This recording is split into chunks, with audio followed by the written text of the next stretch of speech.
जय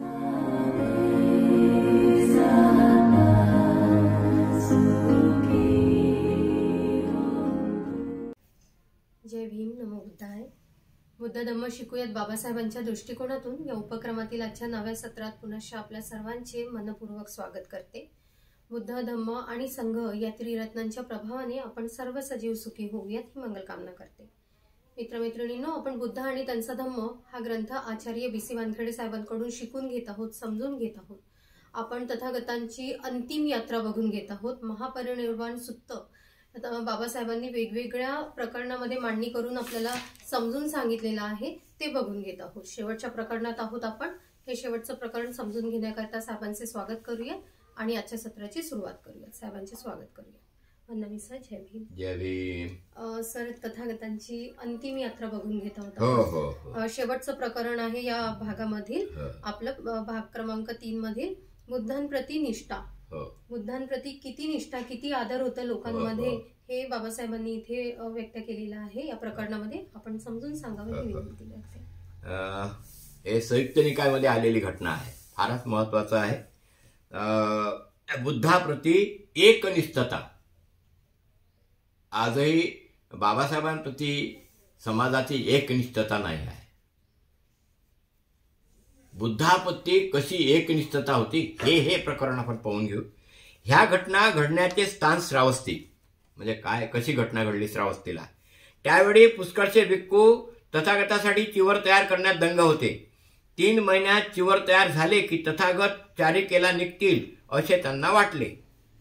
त्यावेळी इसी दत्त आणि पूर्ण ह्या नावाचे 2 राज्याधिकारी काही कामानिमित्त साधुका येथे राहिले होते. त्यांना असे कळले की पुष्कळचे भिक्खू तथागतासाठी चिवर तयार करण्यात दंग आहेत. 3 महिन्यात चिवर तयार झाले की तथागत चारिकेला निघतील असे त्यांना वाटते. तेव्हा इसी दत्त आणि पूर्ण यांनी एका माणसाला रस्त्यावर उभे राहण्यास सांगितले. त्याला सांगितले, जेव्हा तथागत अहर्त सम्यक संबुद्ध तुला येताना दिसतील तेव्हा धावत येऊन आम्हाला कळव.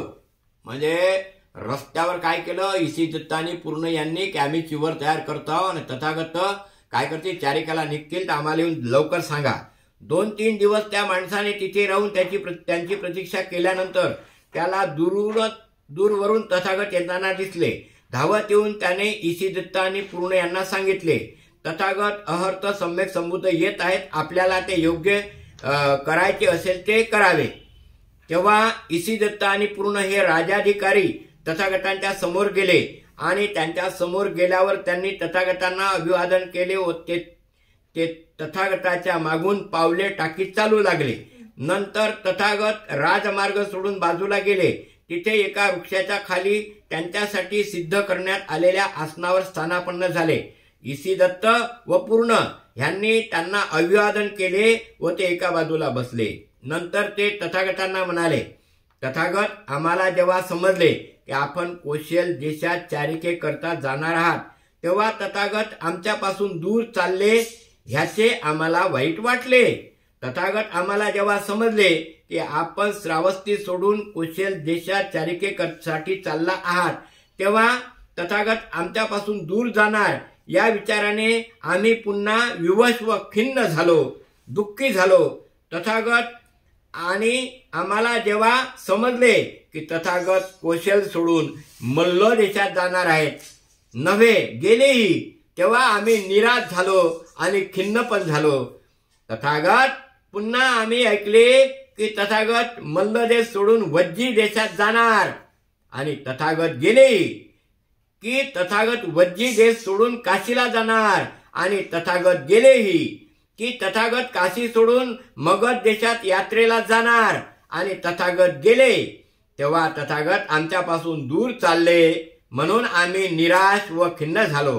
पण तथागत आम्हाला जेव्हा समजले की तथागत मगध सोडून काशीला येणार आणि तथागत तसे निघाले तेव्हा आम्हाला आनंद झाला आणि आमची हृदये उचंबडून आली की तथागत आमच्या जवळ आले. आणि जेव्हा आम्ही हे ऐकले की तथागत काशीमध्ये संचार करीत आहेत तेव्हा आम्हाला तसाच आनंद झाला. नंतर तथागताच्या काशी ते वज्जी, वज्जी ते मल्लदेश आणि मल्लदेश ते कोशल पर्यंतचा संचाराचे सर्व वर्णन ते करून म्हणाले. पूर्ण कुठून कुठं गेले, कुठून कुठं गेले, कुठून कुठं गेले, म्हणजे काशी ते वज्जी, वज्जी ते मल्लदेश आणि मल्लदेश ते कोशल पर्यंतचा संचाराचं पूर्ण त्याने काय केलं, वर्णन केलं. पण तथागत जेव्हा आम्ही ऐकले की तथागत कोशल देशाहून श्रावस्तीच्या दिशेने चारिका करीत निघाले, तेव्हा तथागत आमच्या समीप येणार म्हणून आम्हाला आनंद झाला व आमची हृदय उचंबळून आले. जेव्हा आम्ही ऐकले की तथागत श्रावस्तीमध्ये अनाथ पिंडकाच्या जेतवन विहारात विहार करीत आहेत, तेव्हा तथागत आमच्या निकटच आहेत, याचा आम्हाला आनंद होऊन आमची हृदये उचंबळून आली. सांगण्याचं तात्पर्य इतकं महत्वाचं आहे. जेव्हा लोक तथागत कुठून चालले, कोण्या एरियात आहे, आता कुठे असतील, आता वज्जीत असतील, आता मल्लाकडे असतील, आता कुठं वाराणसीत असतील, आम्ही ते आमच्या मनामध्ये नाही बाबा आपल्यापासून लांब आहे म्हणून आम्हाला दुःख होत होतं. तथागत आता कोण्या रस्त्यानं चालले आहे, कोणत्या रस्त्यात ते मध्ये असतील, वज्जीला असतील काय, की तिकडे वेडूवनात असतील का जेतवनात असतील, आणि मी सगळे निरोप ते नेहमी तथागताचे घेत राहायचे. म्हणजे निष्ठा पहा कशी होती तथागताच्या बद्दल लोकांची निष्ठा, की आता सध्या तथागत कुठे आहे, ते किती कुठेही भ्रमंती करत असो तरी पण ते चर्चा करत राहायचे की तथागत आता या रस्त्यानं असतील काय, की या रस्त्यानं तिकडून गेले आहे, असे निरोप तर घ्यायचे. असे फोन बिन तर नव्हतेच, परंतु सगळे लोक असे त्यांचे काय करायचे, व्ह्यू घ्यायचे आणि त्याच्यावरच त्यांची चर्चा राहायची. आणि म्हणून हे इसी दत्त आणि पूर्ण नावाचं राजाचे उत्तराधिकारी होते. माणूस ठेवला होता त्यांनी, माणूस स्पेशल तू उभा राहा इथं, आता जोपर्यंत 1 दिवस राहा, 2 दिवस राहा, जितके दिवस लागतील तू तिथं उभा राहा. म्हणजे तथागताची वाट पाहण्याकरता माणसं उभे राहायचे. यावरून तुम्ही कल्पना करू शकता की लोकांची निष्ठा किती तथागतावर होती, कसे एकनिष्ठ होते ते. म्हणजे तथागत कुठे आहे, कुठे जाणार, कुठे येणार, आता कुठे आहे, या सगळ्या गोष्टीचा गोषवारा ते लोक आपल्या जवळ निष्ठेनं ठेवायचे. आणि रोडवर माणूस रात्रंदिवस उभा करून ठेवायचे. कशासाठी, तथागत जेव्हा येईन आम्हाला ते येऊन सांग, त्याच्यासाठी एक माणसाची नियुक्ती राहायची. आणि काय निष्ठा, वा, तथागताच्यावर निष्ठा असणारे त्यावेळेचे लोक आणि त्यावेळेची त्यांची तथागताबद्दलची त्यांच्यावर आदर किती मोठा असला पाहिजे, यावरून कल्पना येते आपल्याला. तेव्हा हे प्रकरण इथंच आपण थांबूया. साधू साधू साधू, धन्यवाद सर. प्रकरणाबरोबर भाग क्रमांक 3 सुद्धा इथे संपलेला आहे आणि खंड क्रमांक 7 सुद्धा संपलेला आहे. खंड क्रमांक 7 इथे पूर्ण केला आहे आपण आणि पुढील प्रकरणात आपण खंड क्रमांक 8 ची सुरुवात करून घेणार आहोत, शेवटचं खंड. पुढील प्रकरणात पुढील सत्रात भेटूयात आपण. सर्वांचे मंगल हो, कल्याण हो. जय भीम सर्वांना. जय भीम. जय भीम. जय भीम. जय